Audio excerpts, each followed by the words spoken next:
Thanks so much for joining me today. I'm Colleen Klimczak. I'm an organizational and productivity coach and a certified professional organizer. I own Peace of Mind Professional Organizing, LLC.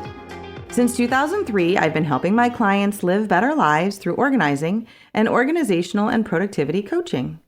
I support my clients and my community with coaching, in-person and virtual organizing, my weekly podcast called Your Organized Life with Colleen Klimczak, a free weekly virtual productivity session called Finish Line Friday, a free weekly email newsletter, and regular content on Facebook and Instagram. I also offer presentations and professional development to groups and companies. And coming soon now that this deadline is passed, and I'll talk more about that soon, but coming soon, like in the next few months, I will be launching a membership circle to support my community with even more coaching and productivity content. Want to finish strong with me this week? Join me for Finish Line Friday every Friday morning at 9 a.m. Central for a 2-hour productivity session. Drop me an email at colleen@peaceofmindpo.com or follow the Zoom room link on my Instagram or Facebook pages. And I think that I had my biggest Finish Line Friday group this past Friday. We were up in the teens. It was very cool. We were taking care of all kinds of business, and it's just such a lovely and supportive group. So please consider joining us on a future upcoming Friday morning. So welcome to episode 72. I think I figured that out. We are recording on Eclipse Day, which I think the whole world is losing their mind, but it is pretty major. It's just a lot of crazy energy, and I will be sitting in a doctor's office when it actually happens over the Chicago area, so that's okay. I am very excited about a new strategy for goal setting called Packed Goals. I started writing about this strategy, and then I hit a wall, figuratively, of course. So please note, I'm still very excited to share Packed Goals. They are PACT, by the way. And the wall hitting is not a reflection of how I feel about the topic, but it is a reflection of what I have been up to for the last few weeks. So let me lay it out for you. I am working on a big educational project for my national association, for the National Association of Productivity and Organizing Professionals. It's NAPO.net. It's been a great experience. We've been working on it since, pretty much all of 2024 so far. And I'm happy to say we met a major milestone over the weekend. Whew. Of course, the work is not done, but for this milestone, I have the flush of success and relief and release. Another woot woot. Thank you very much. And there's a meeting and a review today and edits to complete before we tackle the next big part, and that is recording the educational content that we've been writing for the past couple months. I'm much less worried about recording, though, as I record a podcast, right? Now that the content is complete. So writing the content was one part of the story, and the next part of recording, I feel, is an easier portion. But back to the reflection.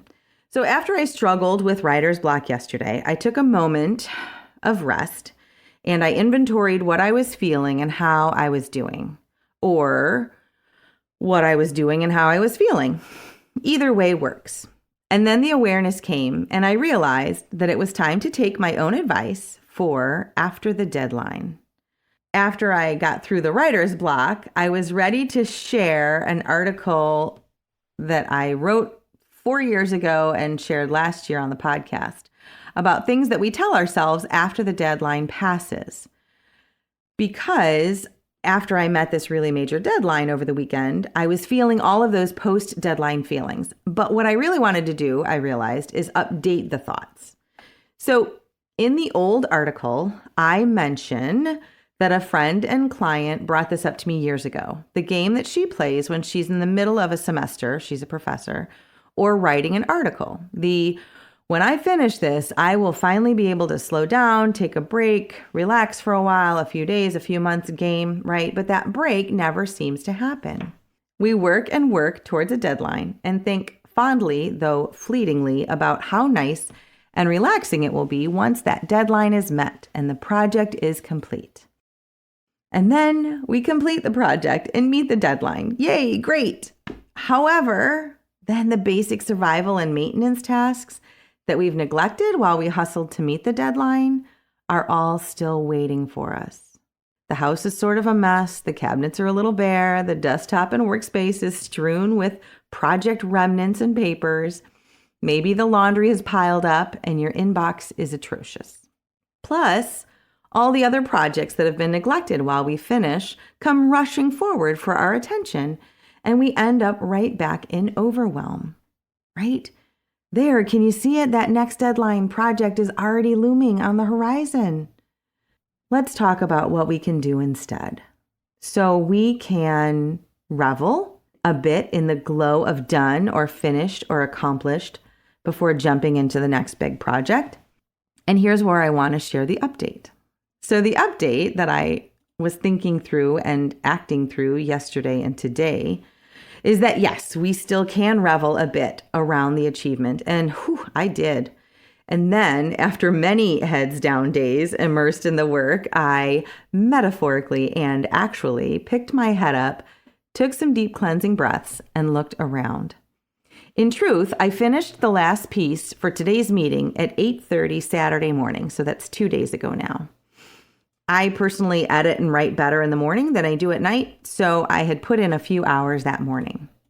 And as of 8:30, when I hit send on the email with all the links in it to the work that I had done, I stood up, I did a little happy dance, and then I did all the things that I also mentioned in that long ago article. I got a glass of water. I refilled my coffee mug. I had some breakfast. I took my vitamins, and then I took a shower. And then we drove to Indiana to see my son's show at the theater where he works. We took him out to dinner, and then we drove home. So that was my Saturday. Yesterday, on Sunday, I started in on the other tasks around after the deadline. I cantered at Mass, but then I meal planned, I ordered groceries, and batch cooked for the week. And for the record, the enchilada soup is delicious. I caught up on a few loads of laundry, and then I got ready for overnight house guests.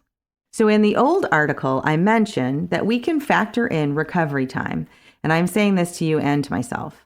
I am slowly and with resistance learning that we need to factor in recovery time after major efforts. Talking with a friend, they spent an entire weekend day tackling yard tasks and were sore.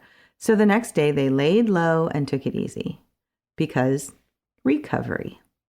We can find some closure around the project or semester or article or whatever that big thing was that you've been working on.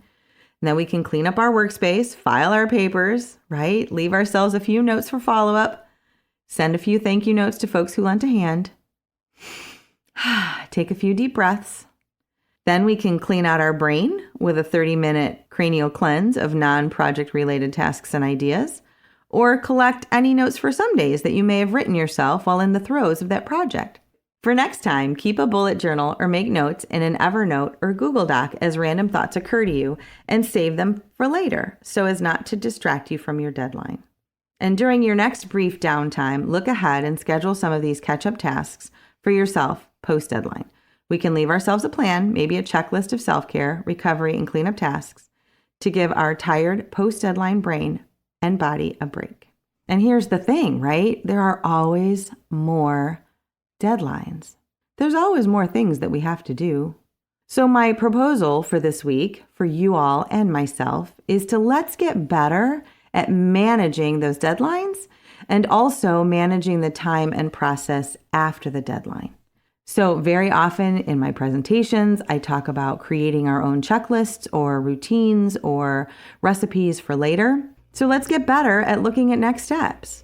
This week, I need to spend some time checking in on the rest of my work and other projects. I need to check the calendar and see what else is coming close. What does that look like for you? Figure out that checklist, write it down, leave yourself some notes, and make it easier for next time. Because there will be a next time.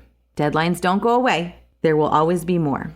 Support around getting things done is what productivity coaching is all about. If it's time to invest in yourself and explore coaching for organizing and productivity, I would love to hear from you. Drop me a line via email at colleen@peaceofmindpo.com or message me through any of my social media platforms like Facebook, Instagram, or LinkedIn. Thanks so much, and talk to you next week.